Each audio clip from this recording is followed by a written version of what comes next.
आपने कई सारी फ़िल्मों में देखा होगा कि जब किसी हीरो या हीरोइन की याददाश्त चली जाती है, पहाड़ से गिरने के वजह से या गाड़ी से टकराने की वजह से, एक्सीडेंट होने की वजह से, जब उसकी याददाश्त चली जाती है तो डॉक्टर बोलते हैं कि इसे उसी जगह से दोबारा गिराओ या उसी तरह से फिर एक्सीडेंट करवाओ जिससे इसकी याददाश्त वापस आ जाए। तो उस तरह के इलाज को कहा जाता है कि चोट पहुंचाकर इलाज करना बेहद ज़रूरी है। या आपने फ़िल्मों में देखा होगा कि किस तरह से चेस्ट पे वो प्रेस जैसा जो होता है वो लगाया जाता है और फिर उससे जो है करंट दिया जाता है और व्यक्ति जो है जागता है या होश में आता है। तो इस तरह के इलाज को शॉक थेरेपी कहा जाता है, यानी कि चोट पहुंचाकर इलाज करना। नमस्कार दोस्तों, मेरा नाम है सोनू निगम और आप देखना शुरू कर चुके हैं सेंटर फॉर सोशल स्टडीज़ की वीडियो, जिसमें हम आपके सभी विषयों से संबंधित व्याख्याएं देते हैं।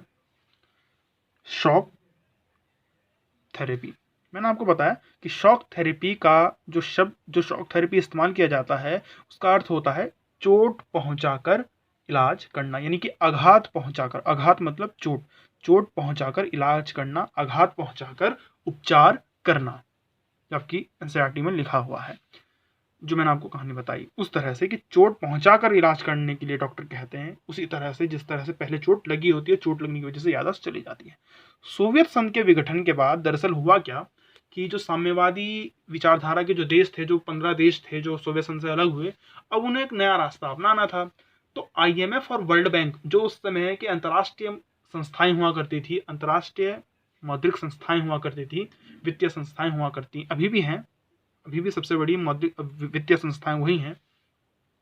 तो IMF ने, वर्ल्ड बैंक ने इनको एक सजेशन दिया या इनको एक फ्रेमवर्क बना के दिया, एक पूरी सिस्टम तैयार करके दिया कि आप एक काम करिए कि आप साम्यवाद तो हार चुका है, आप साम्यवादी विचारधारा छोड़ के आप पूंजीवाद को अपना लीजिए। अब पूंजीवादी सिस्टम में जो जो चीजें थी, जो अमेरिका जिसे फॉलो करता था, जो IMF ने तैयार की, जो वर्ल्ड बैंक ने तैयार की, उस पूरे सिस्टम को शॉक थेरेपी के नाम से जाना जाता है, जिसमें साम्यवादी देशों को पूंजीवादी व्यवस्था के अनुरूप बदला गया। जो सोवियत संघ के विघटन के बाद साम्यवादी जो देश थे, साम्यवादी देश थे, उन्हें पूंजीवादी व्यवस्था में बदला गया और उसी जो पूरी घटना को जिसमें वो बदलाव किए गए, जिस चीज को बदला गया, उसी शॉक थेरेपी के नाम से जाना जाता है सोवियत संघ के कॉन्टेक्स्ट में। तो क्या थी उस समय की शॉक थेरेपी जिससे साम्यवादी देशों को पूंजीवाद के अनुसार बदला गया, यानी कि साम्यवाद से कहां लेकर गए, साम्यवाद से उन्हें लेकर गए पूंजीवाद की तरफ। तो कुछ बदलाव करने जरूरी हैं। जैसे कि आपको पता था कि साम्यवादी में क्या होता है कि राज्य जो होता है, जो सरकार होती है, वो मालिक होती है। पूंजीवाद में एक निजी संस्था मालिक होती है, एक निजी व्यक्ति मालिक होता है। तो बदलाव हुआ सोवियत साम्यवाद से पूंजीवाद की तरफ। तो सबसे पहला शॉक थेरेपी क्या थी? तो शॉक थेरेपी है क्या? मिल्कियत का प्रमुख रूप राज्य का स्वामित्व छोड़कर निजी स्वामित्व होगा, यानी कि मिल्कियत मतलब मालिकाना हक। अब जो देश के अंदर साम्यवादी देश जो बदल रहे हैं, अब उन देशों में क्या होगा कि मिल्कियत का प्रमुख रूप यानी कि मालिकाना हक जो होगा वो एक निजी व्यक्ति के पास होगा, किसी निजी फर्म के पास होगा, किसी निजी कंपनी के पास होगा, ना कि सरकार अब मालिक होगी। यानी कि उद्योगों के मालिक अब कौन होंगे? कोई निजी व्यक्ति, कोई निजी संस्था, कोई निजी कंपनी, कोई सरकार अब मालिक नहीं होगी। मालिकाना हक अब निजी लोग के पास होगा। इससे राज्य की संपदा का निजीकरण किया गया। अब जो चीज पहले से राज्य के पास थी, सरकार के पास थी, जैसे कि कोई फैक्ट्री हो सकती है या खेती बाड़ी हो सकती है, जो खेती की जमीन थी वो राज्य उसका मालिक हुआ करता था, लेकिन अब उसी चीज को, उन सारी संपत्ति को निजीकरण में बदल दिया जाएगा, यानी कि निजी लोगों को उसे बेचा जाएगा। सामूहिक फर्म की जगह निजी फर्म, यानी कि जो पहले सामूहिक 100 लोगों का एक फर्म हुआ करता था, जो सरकार का फर्म हुआ करता था, अब उसे निजी फर्म में बांट दिया जाएगा। सोवियत संघ के अंदर जो खेती का भी प्रोसेस था वो ऐसी था कि किसी एक गांव की जो खेती है वो सारे गांव के लोग मिलकर उस पूरी खेती पे काम करेंगे और फिर उसके अनुसार उनको वेज मिलेगा, उनको मजदूरी मिलेगी। लेकिन अब खेतों को बांट दिया गया और निजी रूप से लोगों को दे दिया गया। तो सामूहिक फर्म की जगह निजी फर्म को अपनाया गया। ये सारी व्यवस्था पूंजीवाद की है। पूंजीवादी देशों में तो ये पहले से चला आ रहा था, लेकिन साम्यवादी देश जो थे उनको बदला गया कि आपने जो व्यवस्था अपनाई थी वो खराब है, आप पूंजीवाद की तरफ चलिए।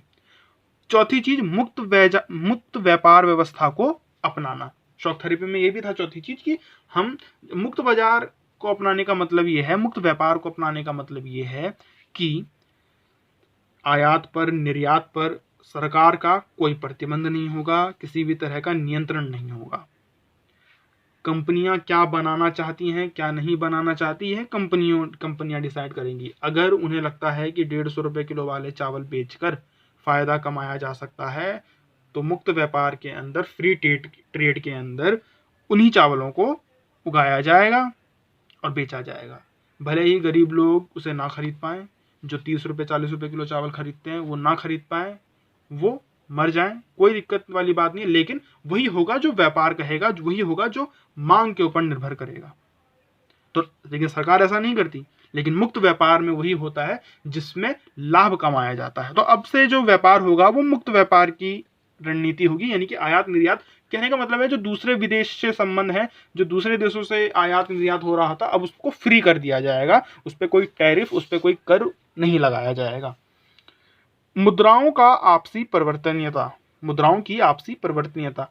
पहले क्या होता था इन साम्यवादी देशों में, सोवियत संघ में, कि जो उसकी मुद्रा है, जैसे रूस की मुद्रा रूबल है, तो रूबल की कीमत डॉलर के मुकाबले कितनी हुई, जैसे आप सुनते होंगे कि $1 के बराबर हो गया है 75 रुपया। तो यानी कि कहने का मतलब ये है कि 75 रुपये देने पड़ेंगे आपको $1 लेने के लिए। अब ये डिसाइड कौन करता है? तो पहले यह सरकार डिसाइड करती थी साम्यवादी देशों में, लेकिन शॉक थेरेपी के बाद ये काम कहाँ चला गया? मार्केट में चला गया। यानी कि अगर रूबल की, यानी रूस की मुद्रा जो रूबल है, रूबल की, अगर रूस की मुद्रा रूबल, यदि रूबल की कीमत या मांग उसकी जो है वो ज़्यादा है, अगर मांग किसी चीज़ की ज़्यादा होती है तो उसकी कीमत बढ़ जाएगी, तो रूबल की कीमत बढ़ जाएगी और डॉलर की घट जाएगी। अगर डॉलर की मांग बढ़ने लग जाएगी तो रूबल की कीमत घट जाएगी। लेकिन पहले ये जो कीमत का घटना बढ़ना डिसाइड होता था ये सरकार करती थी, लेकिन अब सरकार कुछ नहीं कर सकती। तो IMF और वर्ल्ड बैंक के जो मार्केट्स हैं, मनी मार्केट्स, वहाँ जाके इनकी कीमत डिसाइड होती थी आपस में। तो मुद्राओं की आपसी परिवर्तनीयता को भी स्वीकार किया गया शॉक थेरेपी के अंदर। अब इससे ज़रूरी चीज़ ये कि देखिए, जो शॉक थेरेपी, अब दो ऑप्शन, अब इस हिसाब से हम दो ऑप्शन कह सकते हैं कि एक तो उनके पास ये था कि वो साम्यवाद में ही रहे, साम्यवादी विचार में ही रहे, एक ये था कि उनके पास पूंजीवादी विचार की तरफ चले, और इन तीनों के अलावा कोई तीसरा विकल्प इनके पास नहीं था। तो किसी भी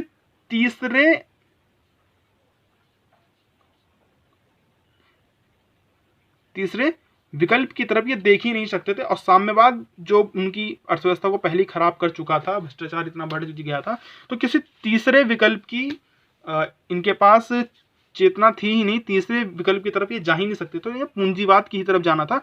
और ये भी जो शॉक थेरेपी जो बनाई थी, असल में इनको बनाया था IMF और वर्ल्ड बैंक ने। इस पूरी थेरेपी को, इस पूरे प्रोसेस को, इस पूरी रणनीति को, शॉक थेरेपी की रणनीति को IMF और वर्ल्ड बैंक ने बना। और आपको पता है IMF और वर्ल्ड बैंक पे किसका कब्जा है? अमेरिका का कब्जा है। तो असल में ये पूरी एक प्रोसेस थी कि किस तरह से साम्यवादी देशों को पूंजीवाद की तरफ बदला जाए।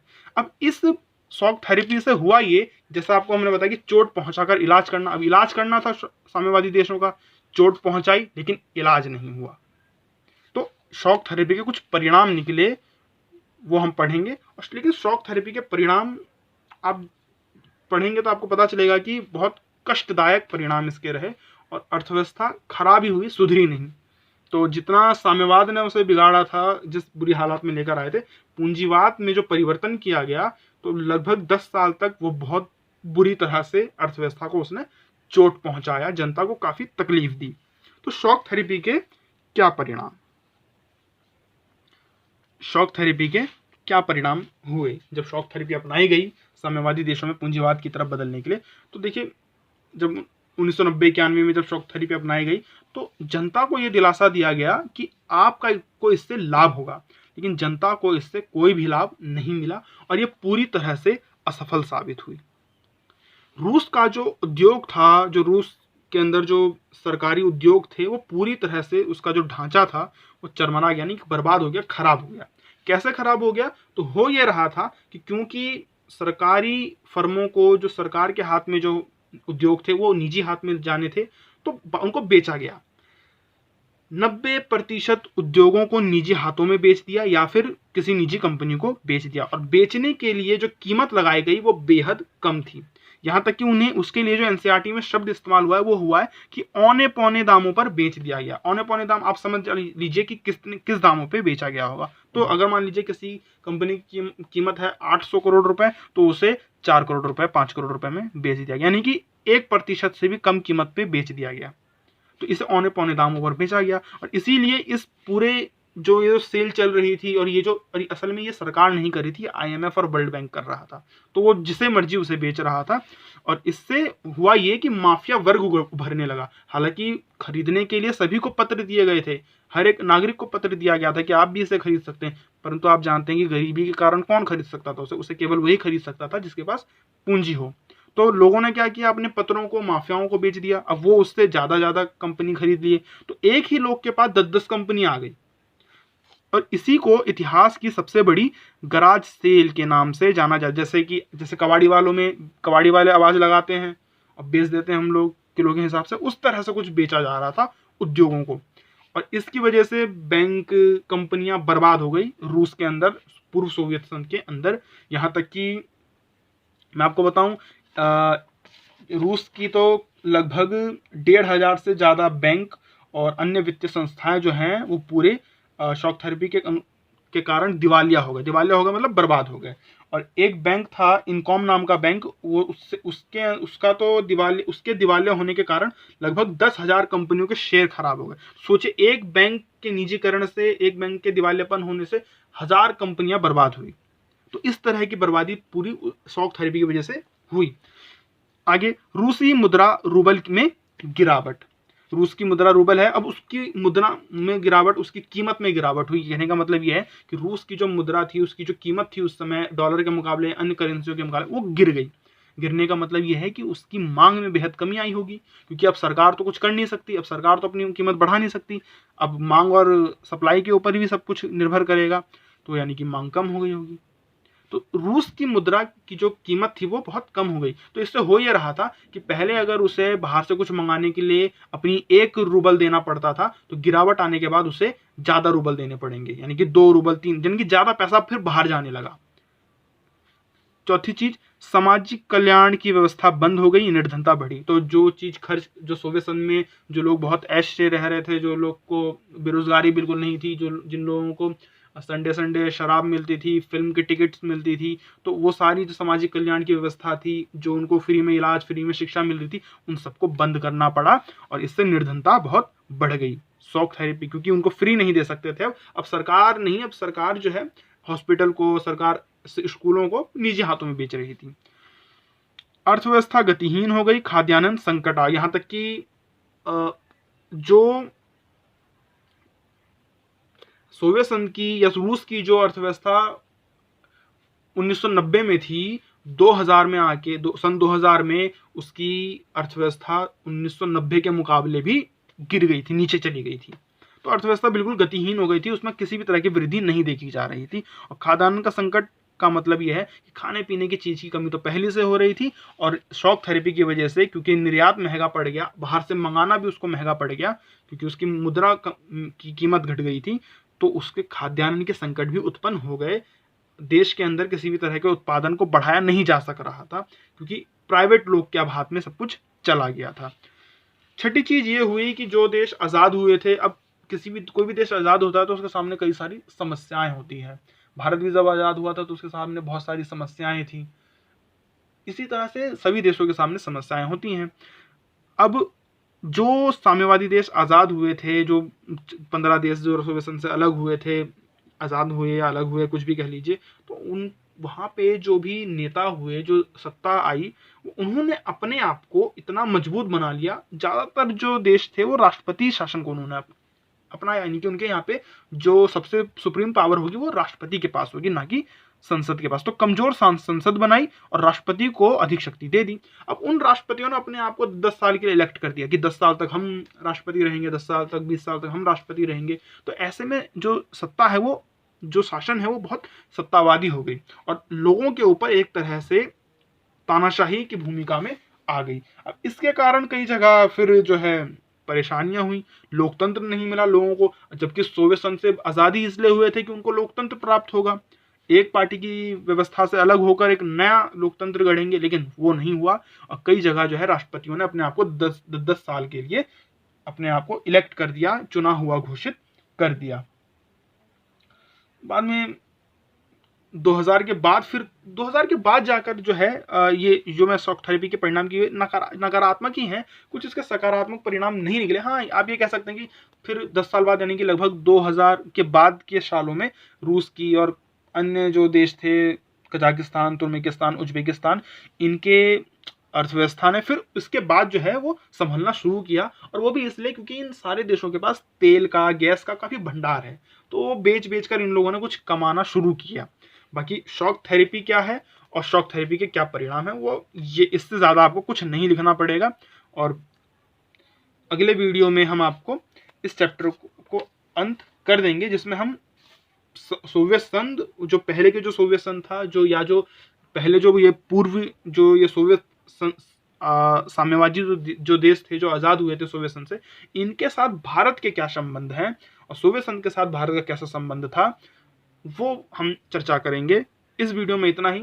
यदि वीडियो आपको पसंद आई तो आप लाइक कीजिए, 12वीं क्लास के छात्रों को शेयर कीजिए, साथ ही साथ सब्सक्राइब भी करिए। धन्यवाद।